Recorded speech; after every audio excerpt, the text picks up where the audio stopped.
Bonjour à tous. Nous ne sommes pas la ville de Paris, nous sommes l'Université Paris-Nanterre, celle-là même qui vous accueille aujourd'hui. Nous allons vous présenter l'Université Paris-Nanterre. On va commencer nous-mêmes par se présenter à vous. Je suis Juliette Sanchez-Mondésir, la DRH, et ma collègue qui va vous présenter notre établissement. Et donc moi, je suis Céline de Boubert, je suis responsable du pôle recrutement et concours pour les personnels administratifs de l'établissement. Donc, bienvenue à Nanterre. Donc l'Université de Paris-Nanterre, quand on pense à l'université, on pense souvent à l'enseignement, à nos étudiants, mais on ne pense pas au personnel administratif qui travaille dans les services, dans les directions, dans les composantes, pour nos étudiants. Voilà, donc aujourd'hui, nous, on propose un large choix d'emploi dans différents secteurs d'activité, donc qui va de la formation continue à la recherche, à la finance, en passant par le juridique, les ressources humaines, également tout ce qui concerne l'aménagement, les conditions de vie sur le campus pour nos étudiants. Donc on a vraiment un très large périmètre d'emploi dans différents secteurs d'activité et de plus en plus en fait on va à l'extérieur pour promouvoir ces métiers, pour vraiment faire connaître le monde universitaire, mais pas tant que en tant qu'université enseignant pour nos étudiants. Donc on recrute en fait toute l'année, tout au long de l'année, des personnels administratifs, donc soit par la voie contractuelle, soit par la voie du concours, soit par la voie de la mutation ou du détachement. On a une page d'emploi qui est dédiée sur notre site et vous avez la possibilité de retrouver toutes nos offres d'emploi en fonction des différentes catégories, donc des catégories A, B ou C. Voilà, donc je vous invite à vraiment consulter cette page et voir toutes les offres qui sont publiées. Nanterre est vraiment un lieu d'exception, j'ai envie de dire, parce qu'on a un campus, on a la chance d'avoir un campus dans la ville, d'avoir cette physiologie en fait qui fait que on n'est pas dans un bâtiment, en fait, on est sur des bâtiments. Et il y a vraiment une communication qui se fait, j'ai envie de dire, directement avec l'ensemble des acteurs du monde universitaire. Et c'est un campus sur lequel il est très agréable aussi bien d'étudier, mais aussi de travailler. Il y a de nombreuses infrastructures qui sont dédiées pour les étudiants, mais aussi pour les personnels.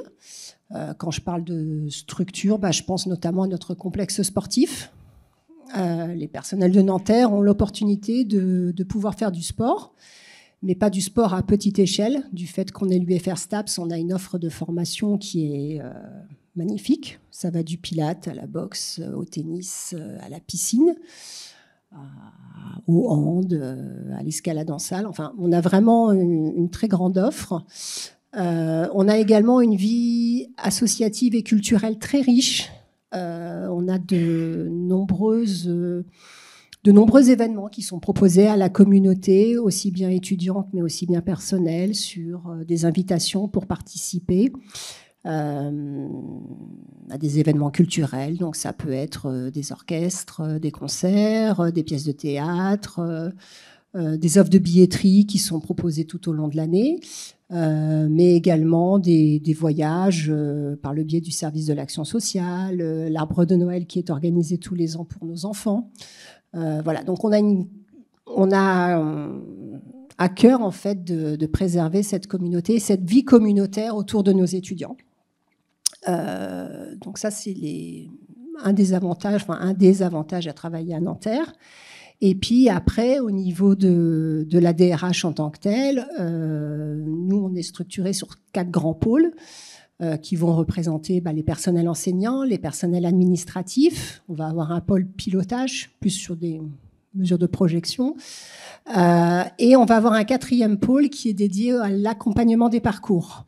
On a vraiment à cœur de valoriser nos agents, de les accompagner dans leur formation, dans leur développement de carrière, dans leur mobilité. Pour cela, on organise par an en fait 2 fois des mouvements internes pour permettre à nos agents qui aujourd'hui sont en poste, qui souhaitent changer de fonction, peut-être se reconvertir totalement dans leur métier, de pouvoir les accompagner et les aider dans cette reconversion professionnelle. Mais ça passe aussi par de la formation individuelle. Ça passe également aussi par la préparation au concours. Comme on est une administration publique, on est aussi beaucoup régi par la voie des concours. Donc, on a tout un champ en fait, d'accompagnement pour nos agents. Et ces aspects-là ne sont pas forcément des fois valorisés à l'extérieur. Voilà, donc c'est très important aujourd'hui cet aspect formation qui nous tient vraiment à cœur d'accompagnement de tous nos agents dans leur intégralité. Et puis, travailler à Nanterre, c'est aussi avoir des conditions de vie, je ne vais pas dire particulières, mais qui sont sympathiques. Vous avez la possibilité de travailler sur 4 jours et demi, on offre 50 jours de congé, on est aux 35 heures. Voilà, donc on essaie de faire en sorte que nos agents se sentent bien dans leur poste, sur leurs fonctions, dans leur évolution de carrière. Au niveau de la DRH, on est très porté là-dessus. Également, quand tous les ans, on ouvre des sessions pour les recrutements via la voie de concours, on va sur cette promotion de nos agents. On les aide, on les accompagne. Pour nous, c'est très important. Voilà, donc en gros, venez travailler à Nanterre. Il y fait bon vivre. Je ne sais pas si vous avez des questions complémentaires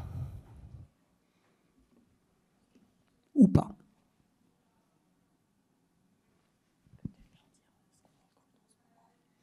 Donc actuellement, au niveau du recrutement, au niveau du salon, on a proposé principalement des postes de cadre. Des postes de cadre dans le domaine juridique. Donc on recherche un directeur adjoint de la direction des affaires juridiques et institutionnelles. On recherche également des juristes. Donc, par exemple, on recherche un juriste chargé de projets transversaux et communication.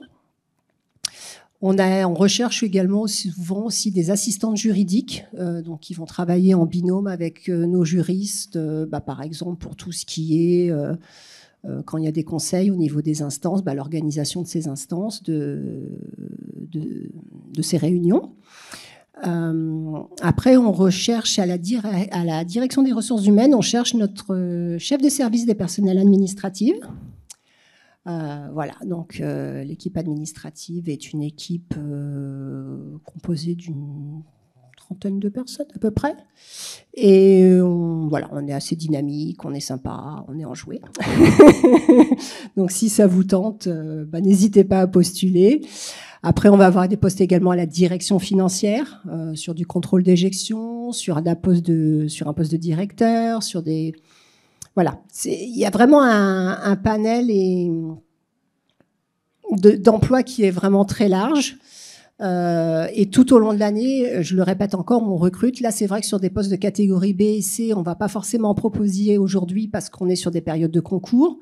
Mais il se peut qu'au 1er septembre, il y a même de fortes chances qu'il y ait des postes qui soient vacants parce qu'on n'est pas tous nos lauréats concours et qu'il y ait des opportunités pour travailler en UFR, dans les services, dans les directions. Voilà.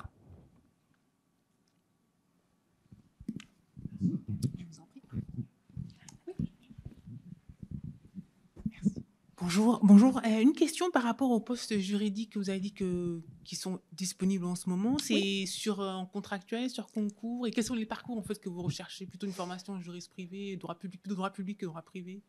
Alors aujourd'hui, ce sont des postes qui sont ouverts aux titulaires et aux contractuels. Donc, si vous êtes titulaire de la fonction d'État, vous pouvez nous rejoindre soit par le voie de la mutation ou du détachement, en fonction de quel corps, de quelle fonction vous appartenez. Et sinon, c'est ouvert aussi pour les contractuels. Donc, généralement, nous, on travaille en année universitaire. Donc, on fait des contrats d'1 an qui sont renouvelés. Et après, au niveau des compétences, donc là, par exemple, si je prends le poste de juriste sur les chargés de projets transversaux communication, on va rechercher quelqu'un effectivement qui a une formation de juriste de base. Donc nous, on est plus sur du droit public, mais bon, on reste pas non plus fermé. On est ouvert au profil de différents candidats. Et après, on va regarder votre expérience, voir si ça match ou pas, mais pas que. On va aussi regarder la portabilité de vos compétences. Si vous venez d'un autre secteur d'activité, vous vous êtes reconverti, vous avez fait une formation juriste, on va regarder au niveau des compétences, quelles sont les compétences qui sont portables, qui vont pouvoir faire en sorte qu'on vous recrute ou pas sur ce poste, en fait. Voilà. Et pour les assistants juridiques, est-ce que vous avez, par exemple, quelqu'un qui a un Master 2 et qui, en fait, n'a pas forcément le parcours nécessaire pour le poste de juriste, est-ce qu'il peut postuler au Bien sûr. juridique? Bien sûr. En général, pour les assistantes, on recherche plus des bac plus 2, bac plus 3. Mais après, on a souvent des candidatures avec des masters, en fait. Parce que quand on rentre dans un cycle de droit, on va souvent jusqu'au Master 2, quoi. Très bien. Merci beaucoup. Je vous en prie. D'autres questions ?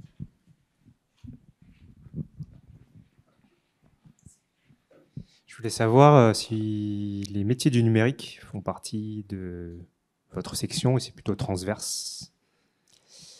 Alors, c'est plutôt transverse, mais on a des métiers du numérique à l'université. Donc, c'est plus notre service Comet, en fait, qui les gère, ou Agoranum, mais on recrute. Alors là, on n'a pas de poste actuellement, mais par exemple, en début d'année, on a recruté un poste pour Comet sur du numérique, un chargé de pédagogie numérique. On a peut-être un petit peu moins en ce moment, mais on a des opportunités dans ce domaine-là.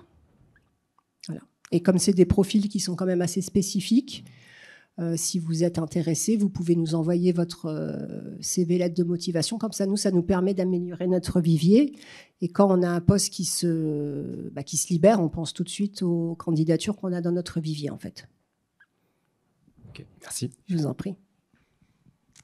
Merci, bonjour. Alors moi, j'aimerais savoir un petit peu, est-ce que par rapport à l'accompagnement des parcours, est-ce que vous avez comment ça se passe ? Vous avez des profils qui sont conseillés ou c'est chargé de recrutement qui fait ? Est-ce qu'il y a vraiment quelqu'un qui est dédié à ça ? Et comment ça se passe en fait ? Oui, aujourd'hui, on a 2 conseillères en mobilité carrière qui sont là pour accompagner nos agents. Mais vous n'avez pas de besoin donc pour l'instant ? Non, on en a eu, mais...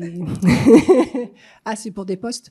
Non, oui. Mais après, je veux dire, c'est une demande qui est en forte expression, en fait, aujourd'hui au sein de l'université. Donc, c'est pour ça qu'on a eu un poste supplémentaire l'année dernière. Au début, il n'y avait qu'une personne, maintenant on est 2. Peut-être qu'en fonction de... Voilà, je me projette, mais peut-être qu'en fonction des besoins, de la demande de nos agents, il se peut qu'on demande un 3e poste, mais ça, aujourd'hui, je n'ai pas la visibilité, donc je ne serai pas en mesure de vous répondre. Voilà. Mais par contre, oui, c'est des personnes que l'on recrute. Voilà. Une fois là. Après, l'accompagnement, il se fait dans plein d'autres métiers. Quand on travaille à l'université, accompagner les étudiants, c'est notre quotidien. Alors, il y a les enseignants qui accompagnent les étudiants, mais il y a nous aussi, personnel administratif. Donc, on peut accompagner différemment quand on travaille dans des unités de formation et de recherche. Si vous avez été à l'université, vous savez ce que c'est qu'une UFR.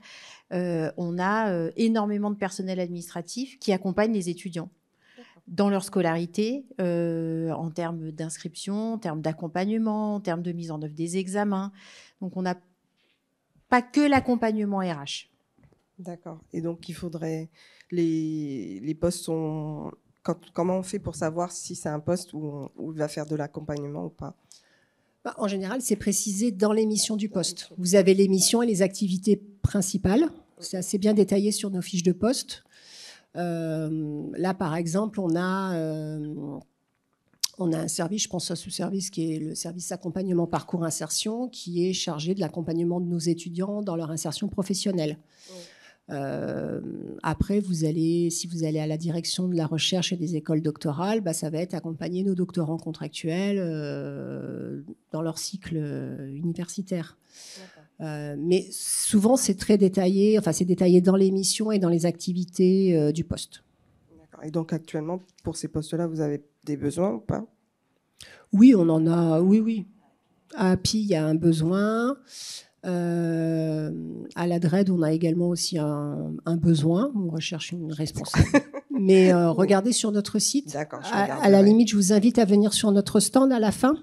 Ok. Ben, je On a viendrai les tout à l'heure. postes, les fiches de poste, Ok, très bien. et mes collègues pourront vous renseigner et vous donner toutes les informations nécessaires à ce niveau-là.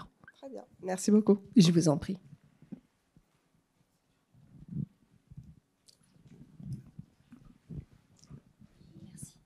Je rebondis sur le mot accompagnement. Effectivement, j'aimerais savoir si vous cherchez aussi en accompagnement international, tout ce qui est Welcome Desk, Campus France. Oui, on a une direction de la recherche internationale, des relations internationales, excusez-moi. Et on va avoir des postes à pourvoir en septembre. Postes à pourvoir, je ne vais pas non plus... voilà, on a des personnes qui partent en congé maternité. On a aussi des postes à pourvoir au jour d'aujourd'hui. La difficulté pour moi, c'est que j'attends mes lauréats de concours sur ces postes B. Mais comme c'est des postes très spécifiques où on demande un niveau d'anglais, des fois, on n'a pas les compétences attendues. Donc, j'ai envie de dire que le prérequis, c'est si vous parlez anglais avec un niveau B2, B1, B2, c'est... Voilà. Mais on a effectivement des postes tout au long de l'année. On recherche ce qu'on appelle des gestionnaires mobilité internationale qui gèrent nos étudiants soit en sortie Erasmus entrante ou sortante, en fait. Donc surtout sur de l'Erasmus, finalement. Oui, principalement du Erasmus. Après, on peut rechercher... Là, on peut aussi chercher des chargés de projets européens pour gérer des projets au niveau européen, soit au niveau établissement, soit au niveau de notre alliance, de l'Alliance Éduc. Voilà. C'est des postes qui sont ouverts, je ne vais pas dire régulièrement, mais il y en a forcément un ou deux dans l'année qui sont proposés. Voilà. Très bien. Et sur quel rythme ça va être plus sur du 4 jours et demi ou du... Alors après, c'est vraiment la liberté avec les services, Okay. les directions. Pour rien vous cacher, on est tous majoritairement à 4 jours et demi, à part si effectivement la continuité de service ne peut pas se faire. Oui. Mais après, c'est fait en bonne intelligence avec le chef de service, la direction. Voilà. On ne va pas refuser, vu que c'est dans notre temps de travail, c'est un aménagement du temps de travail qui permet au personnel de dégager une demi-journée pour faire autre chose pour eux. Oui, oui. Et justement, coup, dans ce sens-là, est-ce que ça peut arriver que ce soit moins de 4 jours et demi? Non. D'accord. On est sur 4 plutôt jours ça et ma demi. question. Et après aussi parce qu'on a une logique de continuité de service. D'accord. Voilà. Mais en général, c'est assez bien organisé au niveau des directions et de nos services, donc il n'y a pas trop de soucis. D'accord, c'est gentil. Et si jamais c'est pas possible, on vous le dit lors de l'entretien. Oui, c'est pour ça, vaut mieux savoir avant début. On ne vous ment pas. Comme ça, on s'organise mieux. Merci, c'est gentil. Je vous en prie.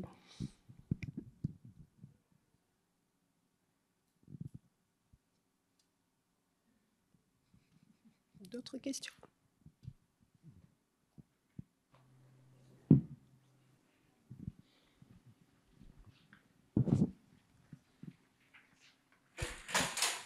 C'est une question juste.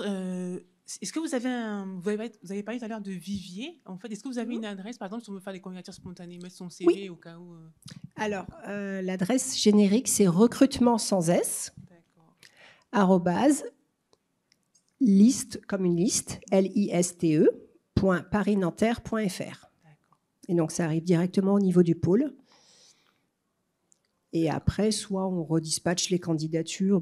Quand on voit une candidature arriver, on se dit tiens, il y a tel service qui recherche tel profil, voilà. Ou alors on la met dans notre vivier et tous les chefs, l'ensemble des responsables administratifs, des chefs de service ou des directeurs ont accès à ce vivier. D'accord, très bien, merci beaucoup. Je vous en prie.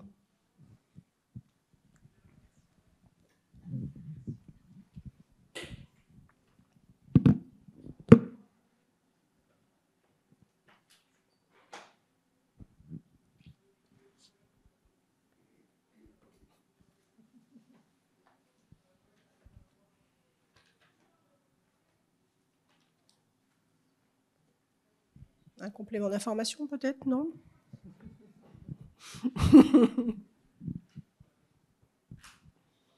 Oui. Alors, quel type de... J'ai une voix qui porte, alors c'est pas un... Ok.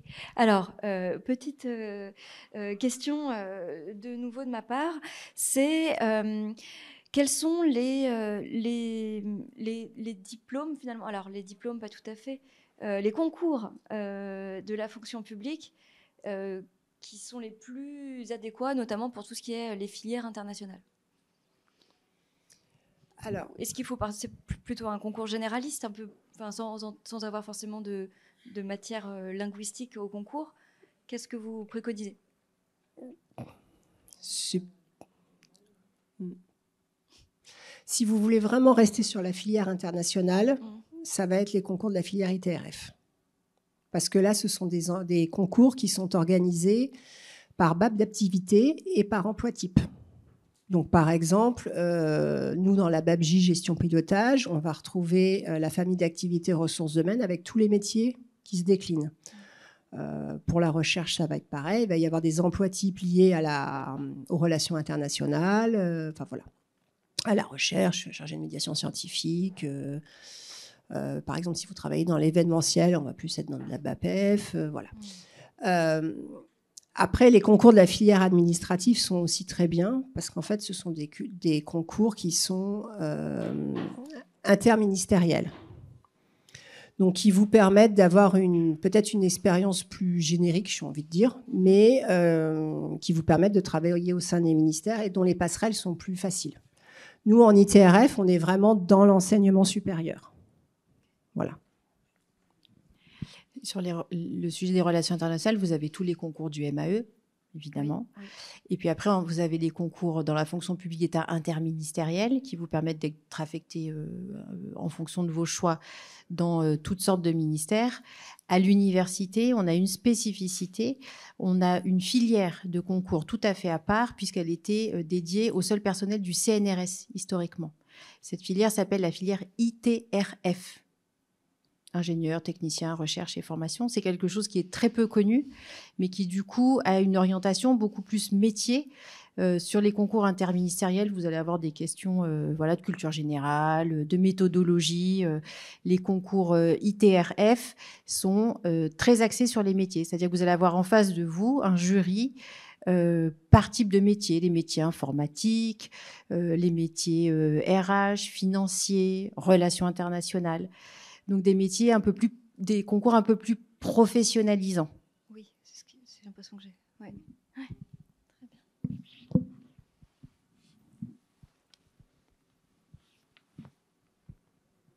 Merci.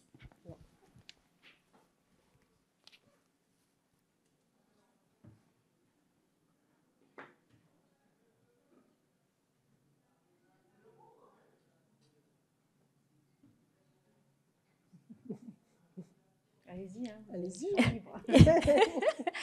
Et les sessions sont chaque année? Oui. Chaque année, à peu près à quelle période? Alors, par exemple, pour les concours ITRF, on est sur des inscriptions au mois d'avril. Oui. Et après, les concours se déroulent du mois de mai jusqu'à fin octobre, en fonction des catégories d'emploi. Donc, par exemple, pour les catégories B et C, c'est de mai à fin juin. Et après, les catégories A, donc les cadres, on est plus sur du juillet à fin octobre. Voilà. Et après, les concours de la filière administrative, on est sur des inscriptions courant octobre pour les concours d'attachés et courant février pour les concours des secrétaires administratifs ou des adjoints administratifs. Oui, tout à fait. Moi, pour le MAE, je crois que c'était tous les 2 ans, hein, les concours. Voilà. Ouais. Donc là, c'est tous les ans avec l'ITRF. Oui, c'est tous les ans. Il y a juste les attachés qui sont dissociés des secrétaires. Voilà. Oui. C'est un petit peu en amont, en fait. Oui. Donc, il ne faut pas... Voilà. Souvent, on a l'impression que tout est fait en février, mais non. Bon, à garder en tête.